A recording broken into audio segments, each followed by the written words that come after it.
और क्या आप उसमें पार्टिसिपेट करेंगे या नहीं, पहला सवाल ये। दूसरा सवाल ये है कि काफ़ी सारे जो डीडीसी इलेक्शंस में खड़े होने वाले लोग हैं, उन्होंने ये कहा है कि सरकार पे इल्ज़ाम लगाया है कि सरकार कोशिश कर रही है कि जो अभी ब्लॉक लेवल्स पर, पंचायत लेवल्स पर जो पावर होल्ड कर रही हैं यहाँ के लोकल मेन स्ट्रीम पार्टीज़ या फिर इंडिपेंडेंट लोग, उनसे वो पावर हथियाने के लिए सरकार ये ऐसी कोशिशें कर रही है कि थर्ड फ्रंट खड़ा किया जा रहा है डिस्ट्रिक्ट लेवल पर।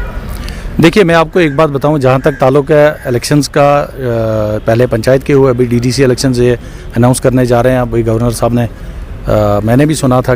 उनको कि वो ईटीवी के माध्यम से मैंने देखा कि वो कहते थे आज या कल में वो शायद अनाउंस कर दें इसको। तो रही बात इलेक्शन लड़ने की और मैदान में जाने की, कांग्रेस ने कभी भी किसी भी इलेक्शन को बाइकाट नहीं किया हुआ है, नंबर एक। और इस इलेक्शन को लेके अभी जब नोटिफिकेशन होती है तो उसमें पार्टी बैठेगी, मंथन करेंगे और उसके बाद फैसला लेंगे कि हमने किस दिशा में जाना है, हम इलेक्शन को किस दिशा में लेके जाते हैं। तो उसमें पार्टी के जो सीनियर लॉट लीडर्स हैं, कोर ग्रुप बैठेगा, वो डिसाइड करेगा कि हमारी अगली रणनीति जो होगी वो क्या होगी। रही बात डिस्ट्रिक्ट लेवल पे जाके आप बोलते हो कि इन्होंने ग्रुप तैयार किए, जिस तरह स्टेट को लेके अभी पॉलिटिकल पार्टीज़ को तैयार किया गया, उसकी एक कड़ी ये भी है कि कल जो आप मुझे बोल रहे हो कि नहीं जी, जो चेयरमैन इसके सरपंचों के हैं, उन्होंने वहाँ पे बोला कि हम सभी लोग इलेक्शन लड़ने के लिए तैयार हैं। और तैयारी के साथ साथ सबसे बड़ा मसला ये है कि कांग्रेस पहले ये चाहेगी कि जितने भी कैंडिडेट्स होंगे उनकी सुरक्षा बहुत ज़रूरी है, क्योंकि अभी आप देख रहे हो आपके शहर के अंदर अभी कल इनकाउंटर हुआ, इससे पहले भी हुआ। तो गांव देहात के लोग रहने वाले, जैसे अभी बीजेपी के कार्यकर्ता मारे गए और इससे पहले भी 5 सरपंच मारे गए, तो उनकी सुरक्षा को लेके बहुत इम्पॉर्टेंट कदम इंतज़ामिया को उठाना पड़ेगा ताकि वो लोग जो हैं वो सुरक्षित कैसे रहें। देखिए, अभी पिछले इलेक्शंस में जितने भी 5 सरपंच लड़े थे, जीत के आए थे, और उन 5 सरपंच को इन्होंने होटल्स में रख दिया है, सिक्योर जगह पे रखा हुआ है। और अब पंच और सरपंच अपने एरिया में जा ही नहीं पाएगा, वहाँ जाके अपने जो बाकी लोग हैं उनको लड़ने के लिए उनकी मदद नहीं करेगा उनको, क्योंकि मेरी आज सुबह भी बात हुई कुछ 2-3 पंच सरपंच से, वो बोलते हैं कि जी हमें बिल्कुल होटल से बाहर जाने नहीं देते, बोलते हैं जी पहले पूछ के जाओ। ठीक है,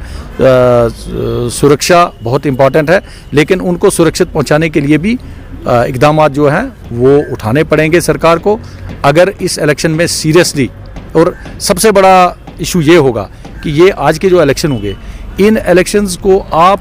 कैसे देख रहे हो? क्या हम तो चाहेंगे कि ये इन्होंने वादा किया कि हम ये इलेक्शन जो है फ्री एंड फेयर करवाएंगे, तो हमारी ये भी कोशिश रहेगी कि आज के इलेक्शन जो है ये फ्री एंड फेयर रहें। और आने वाला कल जो होगा, जिस तरह इन्होंने अभी डिस्ट्रिक्ट्स को लेके 14 कॉन्स्टिट्यूंसीज बनाई, हर जिस तरह हमारे मेरे 3 ब्लॉक हैं तो 3 में 3 कॉन्स्टिट्यूंसीज बनाई ब्लॉक लेवल की, तो इसी चीज़ को मद्देनज़र रख के 14 एरियाज़ में, देखिए आपके लिए साउथ कश्मीर जो है वो बहुत सेंसिटिव एरिया है। साउथ कश्मीर, चाहे उसको पुलवामा मान के चलो, आप शोपियान मान के चलो, कुलगाम मान के चलो, या अनंतनाग के देहात के कोकरनाग का एरिया मान के चलो, वो आपके बहुत सेंसिटिव एरिया है। और उन एरियो में आप किस तरीके से मोबिलाइजेशन करते हैं, सिक्योरिटी फोर्सेस किस तरीके से सुरक्षित रखती है लोगों को, वो एक लम्हे फ़िक्र है, उस पर एलजी इंतज़ामिया को उस पर वर्कआउट करना पड़ेगा। एक सवाल यहाँ पे ये भी खड़ा होता है कि आने वाले समय में जम्मू कश्मीर के अंदर असेंबली इलेक्शंस ही होंगे, क्योंकि जिस तरह से स्टेटहुड की रेस्टोरेशन की बात की जा रही है, तो क्या इसको कह सकते हैं कि असेंबली इलेक्शंस में जो आपके असेंबली सीट्स पे जीत के आएंगे लोग, उन्हें क्रैक करने के लिए डिस्ट्रिक्ट लेवल से ही अभी काम करना शुरू कर दिया गया है? क्योंकि जब डिस्ट्रिक्ट कमेटीज़ का चार्ज किसी अलग इंसान के पास रहेगा तो आपके असेंबली से जीत के आने वाले शख्स के पास की जो पावर है वो कम हो जाएगी। देखिए, मैं आपको एक बात बताऊँ, ये अभी जो ये 73-74 अमेंडमेंट जो लागू की गई है पूरे मुल्क के अंदर, और ये मरहूम राजीव गांधी जो हैं उनका ये ख्वाब था, उन्होंने इसको पास किया था और उसने मुल्की सतह पे इसको लागू करवाया था। और हमारे जम्मू कश्मीर रियासत में पीछे जब हमारी सरकार रही, हम कोलिशन में रहे, और हमारा बेसिक मुद्दा ये होता था कि हम इस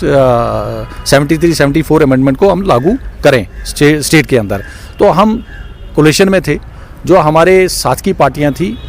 उन्होंने इसमें रोड़े अटकाए, उस चीज़ को हम कर नहीं पाए आज तक। और अगर इन्होंने ये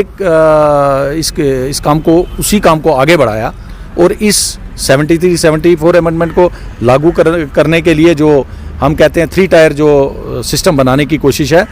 ये अगर इन्होंने की तो मैं कहता हूँ कि एक अच्छा कदम है। और कांग्रेस मुल्की सतह से लेकर यहाँ तक इस चीज़ को सपोर्ट करती है कि ज़मीनी लेवल पे हर वर्कर, हर कार्यकर्ता जो है, हर गली जो है, हर कोचा जो है, उसको निगरानी के लिए एक लोकल सिस्टम जो है वो यही पंचायत के ज़रिए होता है। और ये वाला काम जो है, मैंने तो आपको तभी कहा कि इसको इम्प्लीमेंट करना, मैं कहता हूँ कि आपने सपोज एक कॉन्स्टिट्यूंसी में 3 ब्लॉक हैं, 3 ब्लॉक का आप इलेक्शन करवाने जा रहे हो, लोगों को पार्टिसिपेट करना वोट डालने के लिए, और लोगों को पार्टिसिपेट करना, अब अगर आज का जो इलेक्शन होगा ये बहुत इंपॉर्टेंट होगा, क्या लोग उसमें पार्टिसिपेट करते हैं, ये भी एक सवाल है।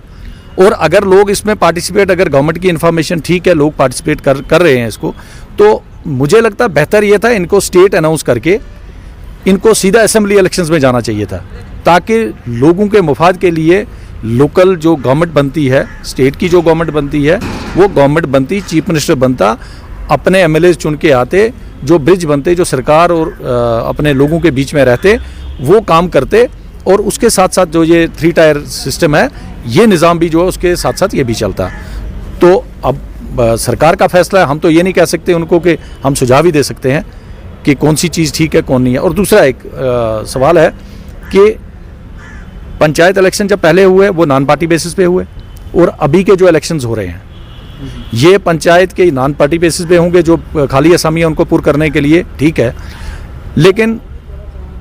गवर्नर इंतजामिया को एक काम ज़रूर करना चाहिए कि जो इलेक्शंस बीडीसी के होंगे ये कम से कम पार्टी टिकट्स पे हों, ताकि ये भी पता चले कि कौन पार्टी कितने पानी में है, कौन आदमी कहाँ पे है,